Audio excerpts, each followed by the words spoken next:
வணக்கம். நாங்க government girls higher secondary school Muthappattinam காரைக்குடியில் படிக்கிறோம். எங்களோட குரூப் பேர் டோலிப்.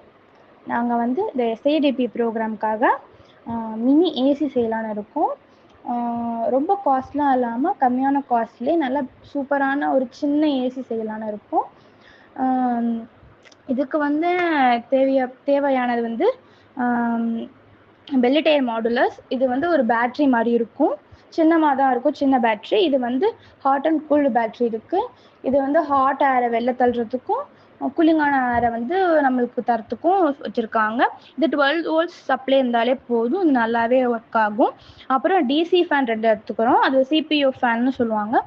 அது 2 எடுத்துக்கிறோம். 2 ஏன்னா நம்மளுக்கு கூலிங்கான ஏர் நிறையா வேணுங்கனால 2 எடுத்துக்கிறோம். அப்போ தான் நம்மளுக்கு கூலிங்கான ஏர் நல்லா ஃப்ளோ கிடைக்கும். ஹாட்டான ஏர் வெளில தள்ளுறதுக்கு வெளியே ஒரு பெரிய கொஞ்சம் பெரிய ஒரு டிசி ஃபேன் வச்சுக்கிறோம். அப்புறம் ஹீட் சிங்க் வச்சுருக்கோம்.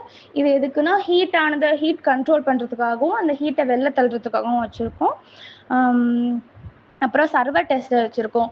இது எதுக்குன்னா நம்ம ஏசி ஸ்விங் நல்லா ஃபுல்லாக ஸ்விங் ஆகிறதுக்காக, அந்த ஸ்விங் எவ்வளோ கண்ட்ரோல் இருக்கணும், எவ்வளோத்துக்கு ஸ்விங் ஆகணும், அதுக்கேற்ற மாதிரி பார்த்துக்கிறதுக்கு. இது 3.5 voltலேருந்து 5.5 volts வரைக்கும் இருக்குது.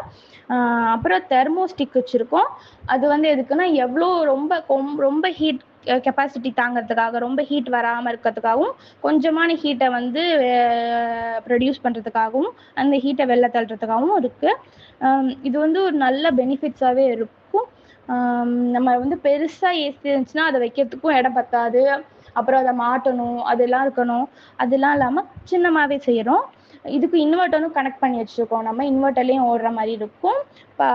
அதுக்கு சார்ஜ் பண்ணிக்கிற மாதிரி பவர் பேங்க்ஸ்லாம் கூட இருக்குது. தேங்க்யூ.